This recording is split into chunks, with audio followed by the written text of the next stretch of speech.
Hey, what's going on YouTube? Welcome back to the channel. Today we are going to be talking about the Tenpai Dragon strategy coming out in Legacy of Destruction in about 3 weeks from today. So, why are we talking about it? Well, because they are a significantly potential meta contender. Let's look at the OCG results lately. They're up in, they're taking about 20% of the tops, like 1/5 here with, a whole bunch of variety, but mostly Snake Eyes and Fire Kings. But we have Tenpai Dragon coming in at 17.1, which should set off some alarm bells that, hey, maybe I should be prepared for this deck, know how it works, like the very basics, and then know what cards can counter it. So in this video, we're going to talk very briefly about what the deck does, and then I'm going to give you 10 cards that come to mind when I want to think about countering Tenpai or side decking for it. All right, so let's go ahead and talk about the Tenpai strategy really quick and what the cards do.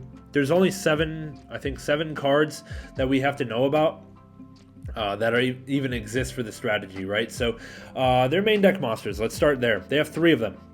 I'm going to call them orange, white, and green. They're all fire dragons. All 3 of them have an effect that in the battle phase, they can quick synchro summon. And really the goal of the deck is simple.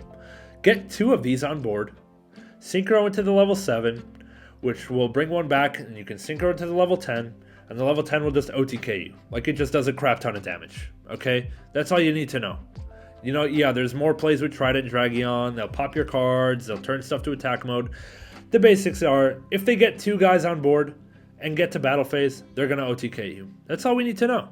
Alright, so how do we stop it? What do the cards do?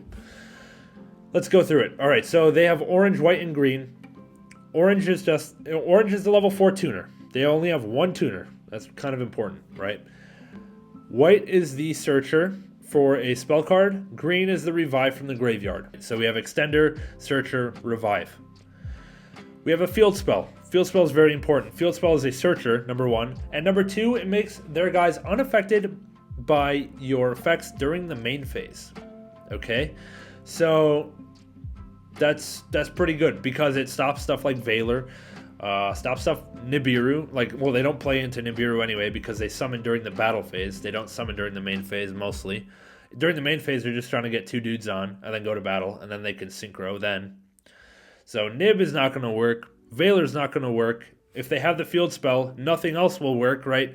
Imperm, no good. They don't care about Shifter. They're a Shifter deck. They play Shifter, so that's crap. During the main phase, we won't be able to Mourner, won't be able to Bell the green guy. We won't be able to use any kind of effect negators. If they're going second, this is actually a blind second deck a lot of times. If we have stuff set up like Appaloosa or whatever, we can't use it in the main phase either, right? The field spell just stops everything, okay? So we need to have things that might be able to interact during the battle phase, which is kind of important. The quick play spell is basically E-Telly. It's E-Telly if they use it during the battle phase. If they use it during the main phase, it's just a searcher or a summon, but during the battle phase, it's both, okay? So essentially think of it as E-Telly. Now they have 2 synchros. The level 7 just basically extends and gets you into the level 10. The level 10 OTKs, and they're attacking the whole time, doing a ton of damage. So they can put up like 30,000 damage in one go with full combo. 30,000. So you're not going to just wall up, okay? We have to be able to stop them. Let's go through how to do it. Okay, so if we can't do stuff during the main phase to the monsters, we either have to do stuff to the spells or we have to do stuff during the battle phase. Okay, so let's talk about it. Ash Blossom, still good. Ash can hit the field spell. The field spell is a searcher, right? And Ash can hit the quick play, which is also a searcher. So Ash is still going to be good against this deck. The next one, Vados, okay? Yeah, we can't hit the monsters during the battle phase, but we can Vados the field spell when they activate it, okay? And it will be able to stop the search, okay, which is good because they essentially just need to get to two monsters, and that's full combo. So if we can stop the search of one of them, that might be enough. But not only that, it also clears the field spell from being able to protect them during the main phase. So if we already have an established board, but the field spell is stopping us from interacting, Vados just killing the field spell will reopen our board, reopen the interactions to be able to actually do stuff. So it's just an interesting idea. And along the same lines is going to be Ghost Ogre, right? Ghost Ogre, when they activate the field spell doesn't actually search on activation. The field spell searches on ignition effect, right? So they activate the field spell, it resolves, then they activate the effect of the field spell, and we can ogre that, and that's pretty good.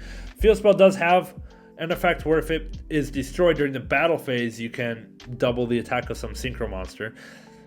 But they're going to be searching during the main phase, so we can ogre that, and it won't have any repercussions. The next hand trap, this is the last monster I have on the list, is going to be something spicy, and I'm not sure if it's going to be good. But it's Ghost Reaper and Winter Cherries. And the reason is that when they go into battle phase with their 4 and their 3, and they go, okay, quick effect synchro, they are like 99% of the time going for this level 7 to be able to OTK you. You should cherries probably in the main phase, now that I think about it. And I'll tell you why in a second. But if we cherries in the main phase after when they're ready to go to battle and hit this guy, it kind of like shuts off their OTK potential. Because now their only level 7s that they're playing are like Black Rose Dragon. And what are they, okay, yeah, you can quick synchro into Black Rose and blow up your field. That's fine, but you're not going to be able to OTK me at least, okay? So cherries on this guy is good. We don't want to cherries in the battle phase because then they can just chain to synchro and then just summon out their dude anyway. And even if they go, okay, I'll activate orange effect to synchro, and we go, okay, cherries, thus level 7. Well, then they could go, okay, Chainlink 3 white dragon to synchro with the orange, and they still get the 7. So you need to cherries kind of before they activate their stuff, like end of main phase, and then hope for the best in that way. But yeah, they still have link plays if they wanted at that point then. I don't know. It's just an idea. Okay, on to these spells, and we're talking about some kind of quick play stuff or like traps even, because this deck wants to go second, right? So it's reasonable for us to main deck going first cards that are interruptions against this particular deck. And the first one's going to be Book of Eclipse.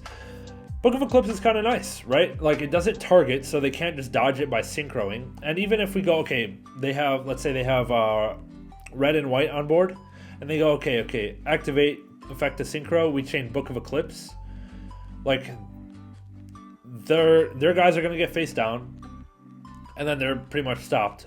Or if they go Chainlink 3, other guy effect to synchro, yeah, they'll get the 7 out, and then it'll just go face down anyway. Like, because Book of Eclipse is non-target, it just like skips their turn.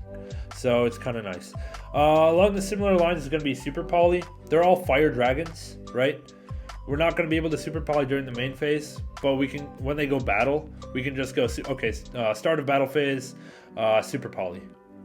And then they're pretty much done, right? We just clear their board, we go into Garura, that kind of thing. You may note that their level 10 guy has an effect that says your opponent cannot activate cards or effects during the battle phase. Well, that's fine. We're doing all these things before they even get to the level 10. Like the level 10 is like 3 synchro summons and 4 attacks into the battle phase. They're not going to be there yet, okay? All right, the next one is going to be Thrust. Why am I confident in Thrust being relevant against this deck? Well, let's look at the OCG lists. Let's look at what is commonly played over there. Scrolling on down, boom. Look at that lineup. They have 22 hand traps. 3 of them are imperm. Okay, so they have 19 monster hand traps. You better believe they're going to hand trap you in main phase 1. And you're going to be able to thrust. So let's talk about what we can thrust into to stop this deck. Option number 1 is going to be along the same lines as Eclipse, just Karma Cannon, right? Same thing. We're just going to flip their stuff down. If they chain to Synchro, fine. They get a Synchro monster, flip face down anyway. It's non-target, okay? The next option is going to be D-Barrier. You can D-Barrier call Synchro, but if we look at the OCG list, I'm not sure this is going to be enough because they can go into links, like they're not locked. They can go into seals, they can go into SP, or they can go into like Hida, Princess, Zealantis OTK. So they can still OTK you through a D-Barrier. So I hope you have interruptions, but yeah, it's just something to keep in mind. D-Barrier is a solid option. It's a solid option, at least, especially in the side deck, right? It can, if you need something for Tenpai and something for Branded, D-Barrier is your card, right? All right, and then the last card I want to talk about is Black Goat Laughs. Now, we're going to talk about this because if we look at their main deck lineup, they have a 3 non-tuner, a 3 non-tuner, and a 4 tuner. And the 4 tuner is the special summon extender. If we Black Goat Laughs, call the level 4 tuner, what are they going to do? Like, they can't get into their synchro plays because their only tuner is locked out from being special summoned, right? We do have to worry about them having one in hand already and then having this quick play in hand, and I don't know, it could be a mess. Like, there are ways to play around it, like to chain to get this level 4 guy out before Black Goat resolves, but in most cases this will be effective in stopping their plays. Okay, so yeah, those are 10 cards that we can play against Tenpai Dragon or consider playing against them.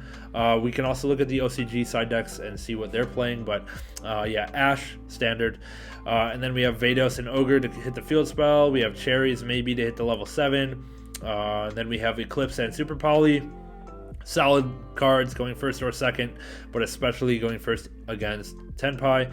And then we have Thrust for Karmic Cannon, which is probably the best one against Tenpai, but probably the worst one going second against any other deck.